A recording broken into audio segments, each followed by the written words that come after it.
"We slept together 10 times a day." That wasn't a line from a script. It was a genuine statement made by James Arness about his relationship with Amanda Blake, the glamorous saloon owner in the legendary show Gunsmoke. For decades, James Arness was the silent hero of the American West. But behind those reserved eyes and that calm voice lay a story unlike any Gunsmoke episode he ever filmed. It was in those late-night shoots when the set was immersed in darkness, yet they remained inseparable, whispering things no one was allowed to hear.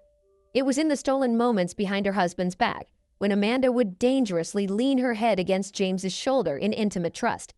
But most surprising were the kiss that was cut from the screen, and Arness's final letter, where he was compelled to utter the truth he had buried. She knew it too. What exactly did James Arness confirm about Amanda Blake? Let's turn back to the very first day, 1955, when the two first met on the set of Gunsmoke. I've kept this secret for nearly 40 years, but now I think we need to know the truth. The man who spoke those words was James Arness in a 1990 interview, shortly after Amanda Blake passed away from cancer. In 1955, the Gunsmoke set was blazing hot under the lights. James Arness, tall, stoic, and reserved, walked in with a shyness that seemed to betray his outward stature.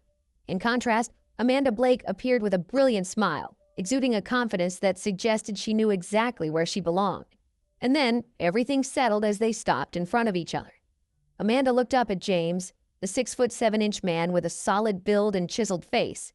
Yet beneath that imposing presence, she sensed a lovely awkwardness. Amanda, who was used to flaunting her charm, suddenly felt the need to soften her voice for this endearing giant. She extended her hand, her eyes never leaving James. "Hello, James. I'm Amanda. I guess we're going to be seeing a lot of each other for years to come." James Arness shook her hand. His hand was large, but his movements were slow and deliberate. He swallowed hard, the tension outside his Marshall Dillon role almost dissolving entirely. "Very nice to meet you." In the days that followed, the two were swept into the busy rhythm of Gunsmoke. On screen, the relationship between Matt Dillon and Kitty Russell was something inexpressible. Amanda was a woman of glamour. As for James, he rarely spoke, often sitting in silence to review the script. But he was always the first to offer her a jacket when the weather turned cold, or quietly place a glass of orange juice in her hand. In those moments, Amanda would often give a mischievous wink, teasing, "Oh, very subtle little man." Each scene between Matt Dillon and Kitty Russell was a lesson in nonverbal communication. They didn't need to say, "I need you." Everything was conveyed through prolonged silences, through the way Kitty would pour his drink without being asked. Gradually, James and Amanda grew closer. James began to share his hidden career anxieties. Amanda revealed her personal aspirations. They spent lunch hours in synchronized silence, or whispered exchanges in the dark corners of the set. Then one day, Amanda sighed. "God, I'm so sick of him." The man she referred to was the husband waiting for her at home. James didn't reply. He just slightly lowered his head, trying to meet her eyes, as if searching for an answer. His warmth brushed across her forehead. A lock of her hair gently touched his shirt. Then James's large hand, accidentally, brushed against Amanda's. It was no longer accidental. It was a deliberate gamble, a dangerous dance between two adults, each knowing they were testing the boundaries and stepping closer to a forbidden relationship. We both knew what we were doing. It was a very dangerous dance. She and I were like two moths drawn to a flame. James admitted years later in an interview. In one scene, the script called for Matt Dillon to be severely wounded. Amanda Blake entered the frame. She looked at James. Her eyes no longer held the usual strong, steely gaze of Kitty Russell. All that remained was raw panic. She sank to her knees beside him. When her trembling hand reached out to touch the fake wound on his chest, it was a fear that felt entirely real. She was genuinely trembling as she touched James's simulated injury. And then, the strange thing happened. James, who always appeared as an unwavering rock in the dusty West, unexpectedly softened under her touch. He was no longer the immortal Marshall Dillon. He was a man lying still, entrusting his very life to the woman before him. All the restraint he had so meticulously built up suddenly melted away. Their eyes met. It was a long look, filled with tenderness and an unspoken promise. It was a silent vow. "I am yours." That gaze lasted longer than any other shot, making time seem to stop. When the director yelled, Cut. The whole set was silent. No one moved. The emotion was too vivid. They had touched true feeling through their roles. They had used the guise of Matt and Kitty to speak the truth that James and Amanda never dared to face in real life. Just 1 year after Gunsmoke premiered, as the relationship between Matt and Kitty smoldered on the small screen, a major event occurred in Amanda Blake's private life. She decided to end her marriage to Don Whitman. In 1956, Amanda officially divorced. To outsiders, it was just another breakup in the turbulent world of Hollywood. No scandal, no pronouncements, no explanation was given. Amanda remained silent, as if it were just a small chapter closing. But years later, in a rare interview, James finally admitted what they had both never spoken aloud. "I never thought she would go that far.